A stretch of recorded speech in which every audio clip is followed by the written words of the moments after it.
जय गुरु जी, शुक्राना गुरु जी, अनंतम शुक्राना गुरु जी। संगत जी, आज हमें एक आंटी का सत्संग मिला है और उन्होंने हमें व्हाट्सएप पे रिकॉर्ड करके भेजा है, तो आइए सत्संग स्टार्ट करते हैं। जय गुरु जी। शिवाय शिव जी सदा सहाय। ओम शिवाय। गुरु जी सदा सहाय। जय गुरु जी। संगत जी, मैं गुरु जी की बेटी, गुरु जी का आशीर्वाद मैं शुक्राना सत्संग शेयर करना चाहती हूँ। सत्संग शेयर करने में मुझसे कोई गलती या भूल हो जाए तो गुरु जी, संगत जी प्लीज क्षमा कीजिएगा और अपनी ब्लेसिंग्स पूरे संगत परिवार पे बनाए रखिएगा। जो अंकल आंटी जी हमारा सत्संग शेयर करते हैं उन पर भी अपनी ढेर सारी ब्लेसिंग बनाए रखिएगा, उनके परिवार में ढेर सारी ब्लेसिंग्स बनाइएगा। संगत जी, मेरी हस्बैंड को लेके काफी सारे सत्संग मैंने शेयर किए हुए हैं, जिसमें मैंने बताया कि शादी हुई थी तब सब कुछ ठीक था। ये ड्यूटी भी करते थे, जॉब भी करते थे। इन्होंने डिप्लोमा किया हुआ था तो उसमें ये एनिमेशन के काम में ये जॉब करते थे। उसके बाद में एक साल के करीब सब कुछ ठीक रहा। उसके बाद जो है इन्होंने मेरे को चीट करना भी शुरू किया, लेकिन मुझे उस चीज का पता मुझे 2-4 महीने पहले ही चला है। और इनकी तबीयत इतनी ज्यादा खराब हुई कि कुछ कह नहीं सकते थे। इतने सारे डॉक्टर्स बदले, सिटी स्कैन, एमआरआई, हर चीज कराई, लेकिन किसी में कुछ भी नहीं आता था। बस इनके सीने पे जो है वो कौड़ी के पास में दर्द रहता था। न जाने कितने वैद्यों को दिखाया, बहुत सारे तांत्रिक बाबाओं सबके पास गए और हालत इतनी कंडीशन खराब थी कि इनको एक जना पकड़ता था पीछे से और ये एक आगे से बैठ के, मतलब उनको सहारा देके जब कुछ खिलाते थे। सारा दिन ये आंखें ही नहीं खोलते थे, पड़े रहते थे। कंडीशन ये थी कि ये इतना डर बैठ गया था कि कभी भी कुछ भी हो सकता था। मेरी एक बेटी थी और मैं उस टाइम 8 महीने की प्रेग्नेंट थी। मेरी दूसरी बेटी जो मेरे पेट में थी उस टाइम, तो इतना बुरा टाइम देखा। उसके बाद में माता रानी की कृपा से, आशीर्वाद से, माता रानी ने मेरी सुहाग की रक्षा की। इसके लिए आपका बहुत बहुत धन्यवाद माँ। सबने बताया कि आपके पितृ रूठे हुए हैं और किसी ने कुछ कराया भी है। तो फिर बहुत सारे तांत्रिकों को दिखाया, लेकिन कुछ फायदा नहीं हो रहा था। फिर उसके बाद में एक तांत्रिकों को और दिखाया, तो वहाँ वो मोमडन थे, लेकिन वहां जाने के बाद करीबन बहुत बार हम वहां पे गए, 10 से 15 बार करीबन गए वहां पे। फिर उनको वहां से आराम लगना शुरू हुआ। उन्होंने हमारे पितरों को बोला, आपके पितरों को एक जगह बैठाया, जो भी उन्होंने किया वो किया, लेकिन पूरी तरह से वो वहां से भी ठीक नहीं हुए। फिर बाबा नीम करौली जी ने इनको अपने आश्रम बुलाया, वहां इनको ब्लेस किया। उसके बाद से इनका दर्द अब उनकी कृपा से नहीं होता है। उसके लिए अनंतम अनंतम शुक्राना बाबा नीम करौली जी, माता रानी, कुल देवी माँ, देवता महाराज, आपका बहुत बहुत धन्यवाद। और अब तब वो सब ठीक हुआ तो उसके बाद में फिर उन लोगों ने जो ब्लैक मैजिक जब इनके ऊपर नहीं हुआ कामयाब, तो उन्होंने मुझ पे कराया। उसके बाद पिछली दिवाली पे मैंने खुद को मारने की कोशिश की, मैंने जहर पी लिया था। तब वो मैं पता नहीं कैसे बच गई। तो उसके बाद मैं रो रही थी बड़ी बड़ी। मेरे हस्बैंड भी मेरे साथ नहीं गए थे कि क्या खाया क्यों खाया, वो नहीं गए। मेरे जेठ जेठानी मुझे लेके गए थे। मेरी सास भी मुझसे नहीं बात कर रही थी और मैं नहीं जानती थी कि मेरे साथ क्या हुआ है, मैंने ये क्यों किया है।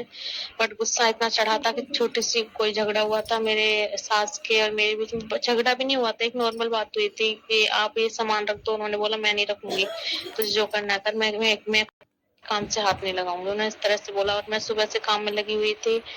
और मेरे हस्बैंड भी मुझसे ठीक से बिहेव नहीं करते थे, उल्टा ही बोलते थे तू ही गलत है, मेरी माँ ठीक है, ये वो। तो कहीं ना कहीं ये चीजें भी मेरे दिमाग में बैठी हुई थी। तो उस टाइम इतना अमावस थी, दिवाली थी, दिवाली की सुबह में ये सब मैंने जब मेरी सास ने ऐसे बोला तो मेरे हस्बैंड भी आए। उस टाइम आया क्या हुआ, तो वो भी मुझसे बहुत झगड़ा करने लग गए। और नीचे मेरे जो जेठ जेठानी थे वो सुन रहे थे। मैंने कहा आप दूसरों के यहाँ जाके करती, मैं हूँ आपका, और दूसरों के यहाँ जाके आप सारा काम भी करवा देती हो, लेकिन मैं तो बस आपसे छोटी सी नॉर्मल चीज बोली है कि पूजा का सामान आप रख दो, मैं घर का काम देख रही हूँ। सो ऐसे बच्चे भी परेशान कर रहे हैं, तो ऐसे करके उन्होंने बोला। तो मैंने वो यहाँ से चले गए मेरे हस्बैंड घर से उस टाइम पिछली दिवाली पे। और तो मैंने ये सब कर लिया। और फिर उस टाइम जब मैं बच गई, उसके बाद गुरु जी के मैसेज आना शुरू हुए। शायद उस दिन 7 तारीख थी, मुझे कंफर्म याद नहीं है, लेकिन हाँ दिवाली के तो 2-4 दिन बाद ही गुरु जी का मैसेज पहली बार आया। तो और वो सारे जितने भी मैसेज टेलीपैथी के जरिए आ रहे थे वो सब मेरी सिचुएशन से रिलेट कर रहे थे, मेरी जिंदगी से। ऐसा लग रहा था कि मेरी जिंदगी की कहानी इसमें चल रही है। और मैं लगातार यही पूछ रही हूँ कि आप हैं कौन? आपको सब कुछ कैसे पता है? और उस टाइम में पूरी मेरी बॉडी पर स्वेलिंग आई हुई थी, पेट पे बहुत ज़्यादा, तो उससे भी रिलेटेड सत्संग आ रहे थे। ये बोला था कि तेरे ऊपर किसी ने मारण क्रिया की है।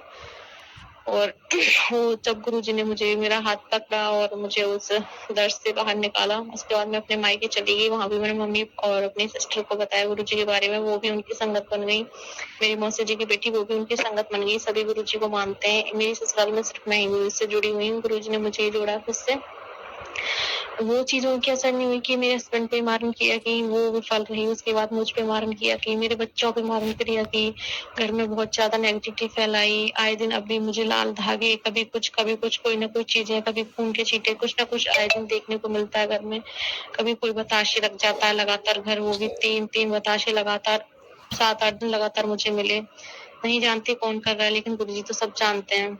उसके बाद में और वो धीरे-धीरे साथ के साथ बैकफायर भी हो जाता है और मुझे पता भी चल जाता है कि कौन कर रहा है।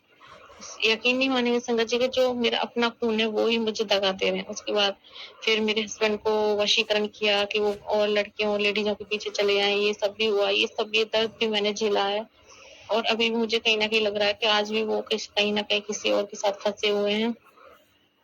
अब मैंने ये अरदास करना ही छोड़ दिया कि ये सही कर दो गुरुजी, वो सही कर दो। अब ना दिल ही नहीं करता कुछ माँगने का मेरा। ऐसा लगता है कि बस गुरुजी आप साथ मत छोड़ना, बाकी आपको जैसे जो करना आप कर लो। रखना है किसी से मतलब रखवाओ, नहीं रखना मत रखवाओ। आप जानो जहानो आप जानते हो सब कुछ। और हस्बैंड की भी ऐसा लगा जैसे मिट्टी को बांधा हुआ है।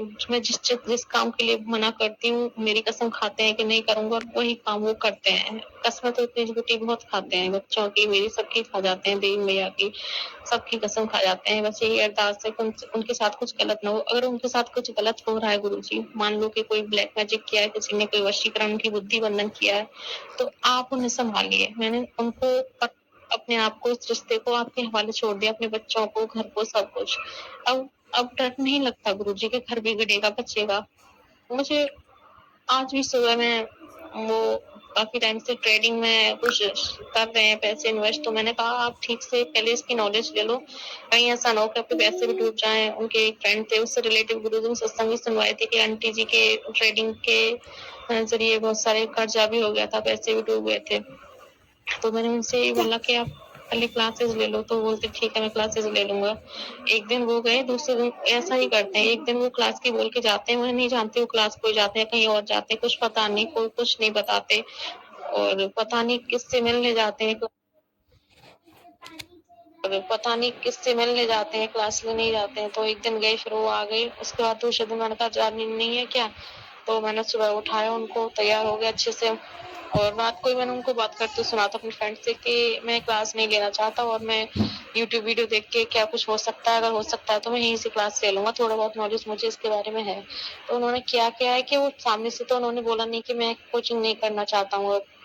तो सीधे-सीधे वो जा रहे थे, उन्होंने बोला था कि 3 दिन 7 से 10 की कोचिंग है और 3 दिन जो है वो 10 से साढ़े 3 की कोचिंग है। तो मैंने कहा ठीक है। तो आज वो 7 बजे निकलने वाले थे। मैंने टिफिन लंच सब तैयार कर दिया उनका, नाश्ता भी दे दिया, तैयार होके वो निकल ही रहे थे। तो उनके एक भैया ने पूछा कि कितने बजे तक आओगे? तो उन्होंने बोला 2:30 बजे तक। तो मैंने उन्हें सामने से नहीं टोका, मैंने फ़ोन पे मैसेज किया कि आप बोल रहे थे कि 7 बजे जिस दिन जाना होगा उस दिन आप 10 बजे, साढ़े 10 बजे तक आ जाओगे। तो फिर आप 2:30 बजे का क्यों बोल रहे हो, इतना टाइम क्यों? तो इसी बात को, इस एक छोटी-सी बात को लेकर वो ऊपर आए, मेरी सास के सामने ही मेरे से उन्हें बहुत तेज़ आवाज़ में चिल्लाए मुझ पे। मैंने कहा मैंने क्या गलत बोला है? आप देख लो मैसेज में, मैंने ये सिर्फ़ यही बोला कि आप 10 बजे आने वाले थे, 2:30 बजे क्यों आओगे? कहीं कुछ और काम है? बस यही जानना चाहती थी। तो उन्होंने मुझे गालियाँ देना शुरू कर दी। मेरे हस्बैंड ऐसे थे कि ना तो कभी मुझसे बदतमीज़ी से बात करते थे, ना ही कोई, अब मैं क्या ही बताऊँ संगत जी। पिछली बार उन्होंने मुझ पे हाथ छोड़ा, उन्होंने मुझ पे हाथ उठाया। मैंने इस चीज़ को लेके ऑब्जेक्शन किया था कि आप जब आप कहीं तीर्थ स्थान पे जा रहे हो तो आपको अपनी फैमिली के साथ जाना चाहिए, ना कि गाँव की लड़कियों या अपने दोस्तों के साथ।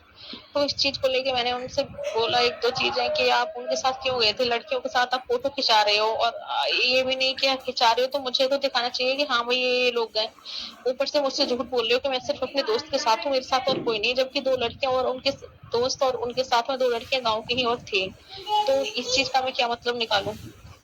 और सामने वाली गली में वो लड़की भी इनको ताड़ती रहती है लगातार। मैं आए दिन देखती हूँ इस चीज को, और जिस दिन से मैंने उनसे बोला है कि ये लड़की आपको क्यों देखती है, उस दिन से उसने देखना कम कर दिया है, बंद कर दिया। तो इस चीज का मैं क्या मतलब निकालूं, और मैं कहाँ कहाँ से रोकूं आपको।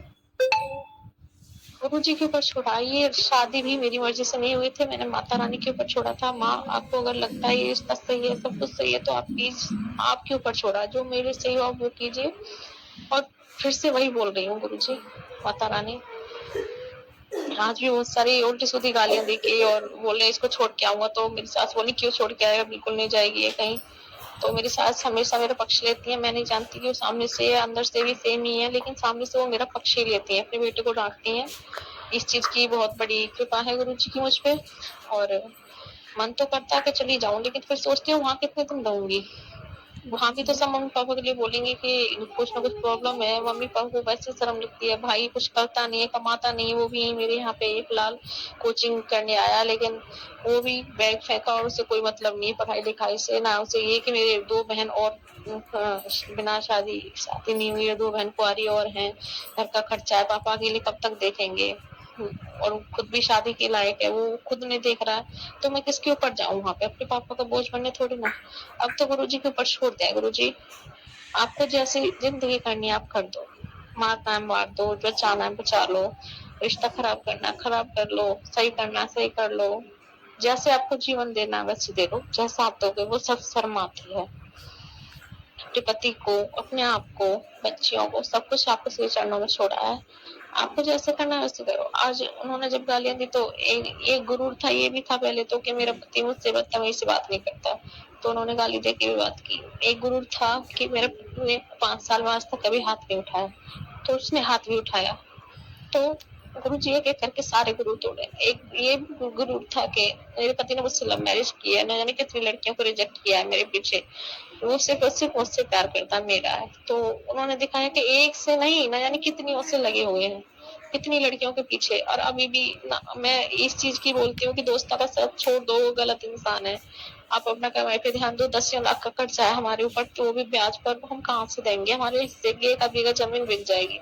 तो इसमें मैं कुछ गलत नहीं बोलती हूँ। 2 बेटियां हैं, इनको बीमा वगैरह खुलवा दो, अच्छे स्कूल में इनको पढ़ाना है, इनका फ्यूचर देखना है।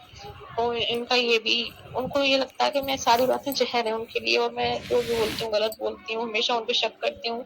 शक कैसे ना करूँ, जब जब इंसान का 1 बार 2 बार 3 बार जाने कितनी बार सब चीज। अगर आपके फोन में किसी के नंबर्स हैं, तो पहली बात तो लेडीजों के क्या, अगर आपके रिलेटिव है तो आपको उनके हस्बैंड के नंबर लेने चाहिए थे। अगर लेडीज के है भी तो कांटेक्ट में डायल में रखने चाहिए थे। ये क्या है कि आपने व्हाट्सएप में वो भी डिलीट करके अंदर मैसेज डाले हुए हैं, वो नंबर सेव किए हुए हैं, और वो भी ब्लॉक मारे हुए हैं, क्योंकि उनको पता है कि कहीं डायरेक्ट से मैसेज ना आ जाए किसी का, ऐसे करके। तो अंदर इतने अंदर लड़कियों के, और जो लड़कियों के नंबर उनके पापा के नाम से सेव किए हुए, ये सब क्या है। तो कैसे शक ना करूं मैं किसी के ऊपर। खैर, जैसी मेरी किस्मत में लिखा होगा गुरु जी ने, वही मुझे मिलेगा। कोई ना कोई कर्म है जो गुरु जी कटवा रहे हैं। मैं इस परिस्थिति में भी आपका शुक्राना करती हूँ गुरु जी, कि आपने मुझे इतनी हिम्मत दी कि इन सब चीजों को मैं झेल सकूं। वरना मैं तो वो थी कि अगर कोई मुझसे ऊंची आवाज में बात करता था तो मैं सारा दिन मेरा रोते हुए निकलता था। लेकिन अब मुझे कोई फर्क ही नहीं पड़ता। गुरु जी ने ऐसा बना दिया है कि कितना भी हट कर लो, अब मेरे को फर्क नहीं पड़ता है। तो ना तो इस रिश्ते के खत्म होने से, ना ही इस रिश्ते के बचने से, क्योंकि अब पता है कि जो भी करेंगे गुरु जी करेंगे, जो भी होगा मेरे लिए अच्छे के लिए ही होगा। इसी के साथ मैं अपने सत्संग की तैयारी करूंगी। जय गुरु जी, शुक्राना गुरु जी। ओम नमः शिवाय। शिव जी सदा सहाय। ओम नमः शिवाय गुरु। शुक्राना आंटी जी, शुक्राना गुरु महाराज जी, इतना प्यारा और ब्लेस्ड सत्संग हमें सुनवाने के लिए, हमसे शेयर करवाने के लिए आपका अनंतम शुक्राना गुरु जी। संगत जी, गुरु महाराज जी बहुत परीक्षा लेते हैं अपने बच्चों की, और इतनी परीक्षा लेते हैं कि आप एक बार को ऐसा लगता है कि मतलब आपकी लाइफ बिखर चुकी है पूरी तरह से, आपके हाथों से चली गई, रेत की तरह फिसल गई है। उस टाइम पे कुछ समझ नहीं आता। तो बट उस टाइम पे ना गुरु महाराज जी हमारी जो कर्म होते हैं ना वो कटवाते हैं, और जो हमें रोना आता है ना, वो कहते हैं ना कि जब हमें रोना आता है तो हमारे यहाँ तो कनेक्शन होता है, या कोई नेगेटिविटी ऐसी होती है जो हमें उस चीज़ से कनेक्ट नहीं होने देती, जो हमारे परम पिता परमेश्वर हैं। संगत जी अपने गुरु पर विश्वास रखिए, भरोसा रखिए, हर किसी की लाइफ में कुछ ना कुछ रहता है और हर किसी की जर्नी अलग होती है। जब हम गुरुजी से कनेक्ट होते हैं, हमारे गुरुजी हमारे सर पर हाथ रखते हैं ना, तो एक तरह का भरोसा होता है कि हमारे पीछे है, कोई ना कोई है जो हमारी रक्षा कर रहे हैं और हमें इस सिचुएशन से बाहर निकालेंगे। हमारे लिए हर पल, हर घड़ी हमारे लिए सोचते हैं। संगत जी, यदि आपको सत्संग अच्छा लगे तो प्लीज़ हमारे चैनल को सब्सक्राइब कीजिए, लाइक कीजिए, शेयर कीजिए, बेल आइकन को प्रेस कर दीजिए ताकि नए सत्संग की जानकारी आपको जल्द से जल्द मिल सके। संगत जी, यदि आप भी अपना सत्संग शेयर करना चाहते हैं तो आप भी हमें हमारे व्हाट्सअप नंबर पर लिखकर भेज सकते हैं, रिकॉर्ड करके भेज सकते हैं। आपके सत्संग भी और संगतों के साथ शेयर किए जाएंगे। संगत जी, सेवा हमें गुरु महाराज जी ने बख्शी, तो आप भी सेवा का भागीदारी बनी। आप भी अपने सत्संग में रिकॉर्ड करके भेजिए, लिख कर भेजिए। जय गुरु जी, शुक्राना गुरु जी।